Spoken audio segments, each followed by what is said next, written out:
Property की लड़ाई हर जगह है, भाई बहन में है, भाई भाई में है। दिल्ली हाई कोर्ट का इसी से रिगार्डिंग एक बहुत बड़ा फैसला आया है।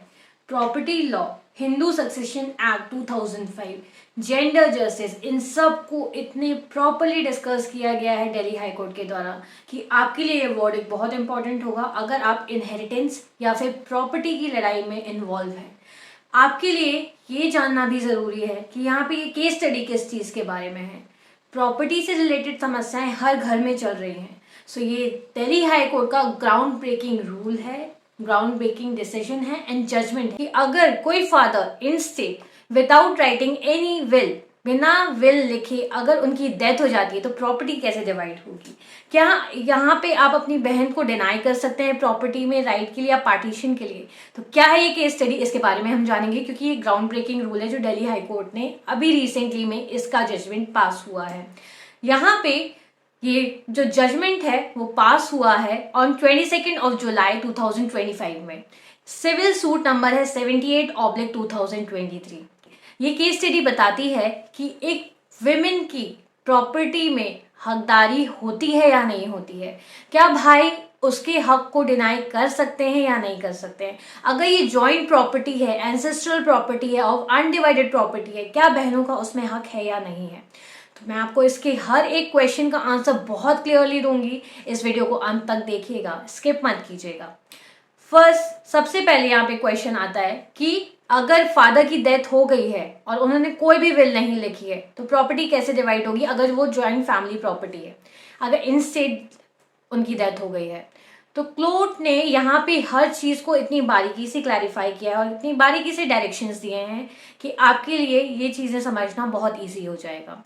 यहाँ पे section 6 of Hindu succession act 2005 के बारे में भी बात हुई है। प्लेंटिफ ने, बहन ने सिविल सूट फाइल किया था for partition and permanent injunction.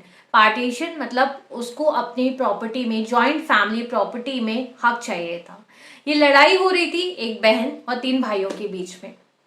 यहाँ पे प्रिलिमिनरी डिक्री ऑलरेडी पास थी 28/8/2024 में, जहाँ पे कोर्ट ने क्लियरली ये डायरेक्शन दिया था कि जो प्रॉपर्टी है 1/4 शेयर, मतलब 4 लोगों के बीच में एक एक हिस्सा जो है प्रॉपर्टी का वो बटेगा। बट इसके फाइनल डिसीजन के लिए सब वेट कर रहे थे जो कि 22 जुलाई 2025 को डिक्लेयर हुआ था। इस चीज के बारे में बहुत लोगों ने डिस्कस नहीं किया है, बट ये जो पिटिशन है ना, ये आपको बताएगी कि ये हर चीज को कैसे क्लैरिफाई करती है, ये हर क्वेश्चन का कैसे आंसर देती है।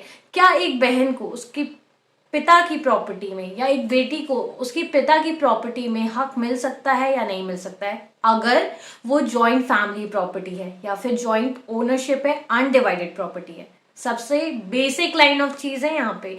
जब भी प्रॉपर्टी का डिस्प्यूट होता है, भाई बहनों का झगड़ा होता है, भाई भाइयों का झगड़ा होता है, तो यहाँ पे सबसे पहला क्वेश्चन आता है एज पर हिंदू लॉ कि ये जॉइंट प्रॉपर्टी थी या नहीं थी, क्या इसमें आपका इनहेरिटेंस हो सकता है या नहीं हो सकता है। तो यहाँ पे ओरल क्लेम्स थे और यहाँ पे क्या बोला है प्लेंटिफ के एडवोकेट ने, उन्होंने कहा rejection of oral partition claim. आप विदाउट प्रोड्यूसिंग कोई भी डॉक्यूमेंट्री एविडेंस अगर आप नहीं प्रोड्यूस करोगे तो आप ओरल पार्टीशन को क्लेम नहीं कर सकते हो। यहाँ पे 2 को ओनर ने ओरल पार्टीशन को क्लेम किया जो कि डिस्प्यूटेड फैक्ट है। यहाँ पे साइट किया गया सुप्रीम कोर्ट के एक जजमेंट को, विनीत शर्मा वर्सेस राकेश शर्मा 2029 SCC 1। यहाँ पे क्लियरली एम्फेसाइज किया था सुप्रीम कोर्ट ने कि ऐसे बार क्लेम को डिसमिस किया गया था जहाँ पे डॉटर को उनके हक के लिए डायरेक्टली मना कर दिया गया है। यहाँ पे क्लियरली प्लेंटिफ के वकील ने यह कहा कि as per section 6 of the Hindu succession act 2005 आप डॉटर को इनहेरिटेंस के लिए डिनाई नहीं कर सकते हो अगर जॉइंट फैमिली अनडिवाइडेड प्रॉपर्टी है, एंसेस्ट्रल प्रॉपर्टी। यहाँ पे कोर्ट का क्लियर डायरेक्शन आया that this is the timeline, आपको ये फॉलो करना पड़ेगा। For Kedar building 9 month for collaboration agreement या म्यूचुअल सेल और ऑक्शन।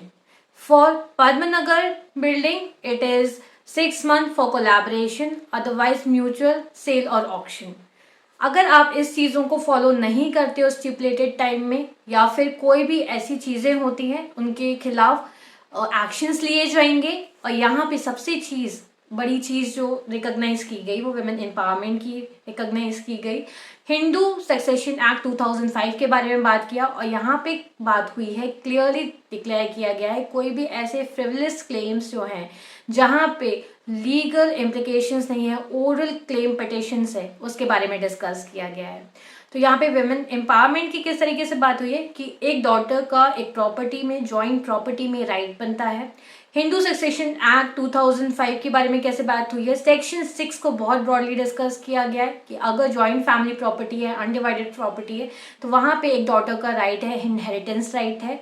और यहाँ पे जो फ्रिवलेस क्लेम है, ओरल पिटिशन है, आप किसी भी राइटफुल ओनर को डिनाई नहीं कर सकते हो, राइटफुल हायर को डिनाई नहीं कर सकते हो उसकी हक के लिए।